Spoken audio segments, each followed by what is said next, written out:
रविवार व्रत की कथा। सर्व मनोकामनाओं की पूर्ति हेतु रविवार यानी भगवान सूर्य का व्रत श्रेष्ठ है। इस व्रत की विधि इस प्रकार है। प्रातःकाल स्नानादि के बाद स्वच्छ वस्त्र धारण करें, शांत चित्त होकर परमात्मा का स्मरण करें।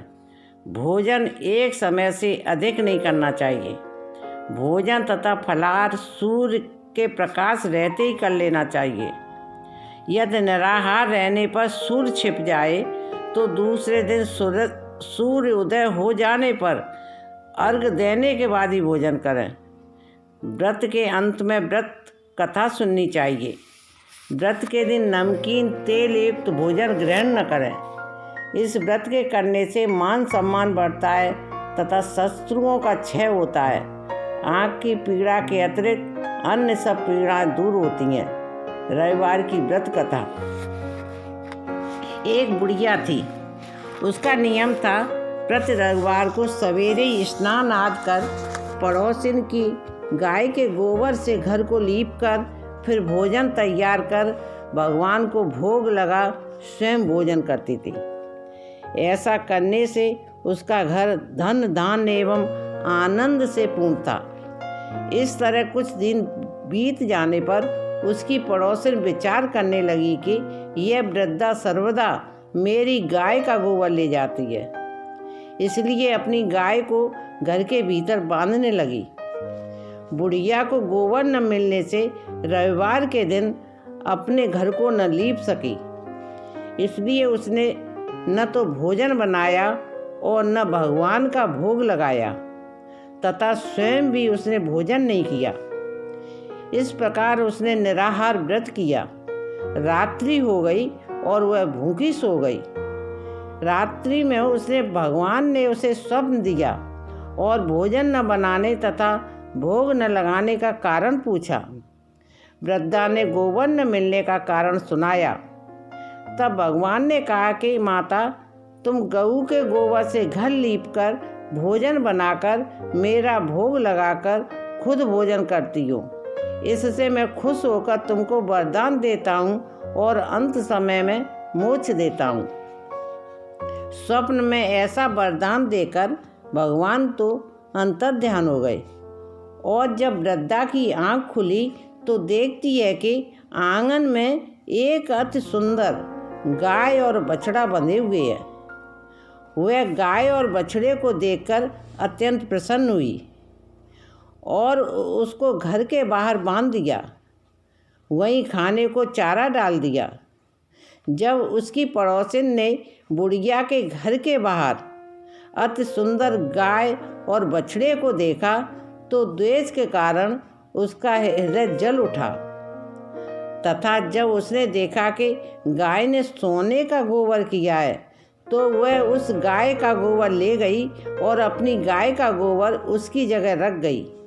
वह नित्य प्रति ऐसा ही करती रही और सीधी सादी बुढ़िया को इसकी खबर ही नहीं होने दी। तब सर्वव्यापी ईश्वर ने सोचा कि चालाक पड़ोसिन के कर्म से बुढ़िया ठगी जा रही है। भगवान ने संध्या के समय अपनी माया से बड़ी जोर से आंधी चला दी। बुढ़िया ने अंधेरे के भय से अपनी गाय को घर के भीतर बांध दिया। प्रातःकाल उठकर जब वृद्धा ने देखा कि गाय ने सोने का गोबर दिया है तो उसके आश्चर्य की सीमा न रही और वह प्रतिदिन गाय को घर के भीतर बांधने लगी और उसका सोने का गोबर उठाने का दांव नहीं चला तो ईर्ष्या से जल उठी और कुछ उपाय न देखकर उसने उस देश के राजा की सभा में जाकर कहा, महाराज, मेरे पड़ोस में एक वृद्धा के पास ऐसी गाय है जो आप जैसे राजाओं के योग्य है। वह नित्य सोने का गोबर देती है। आप उस सोने के गोबर से प्रजा का पालन कर सकते हो। वह वृद्धा इतने सोने का क्या करेगी?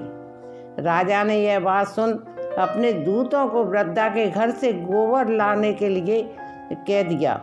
वह गाय सहित गोबर ले आए। वृद्धा प्रातः ईश्वर का भोग लगा भोजन ग्रहण करने ही जा रही थी कि राजा के कर्मचारी गाय खोलकर ले गए। वृद्धा काफी रोई चिल्लाई, किंतु कर्मचारी के समझ कोई क्या कहता। उस दिन वृद्धा गाय के वियोग में भोजन न कर सकी और रात भर रो रो कर ईश्वर से गाय को पुनः लाने के लिए प्रार्थना करने लगी। उधर राजा गऊ को देख बहुत प्रसन्न हुआ, लेकिन सुबह जैसे ही उठा सारा महल गोबर से भरा दिखाई देने लगा। राजा यह देखकर घबरा गया।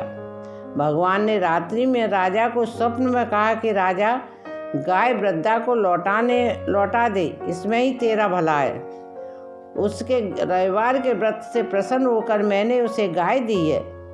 प्रातः होते ही राजा ने वृद्धा को बुलाकर बहुत से धन के साथ सम्मान सहित गाय और बछड़ा लौटा दिए।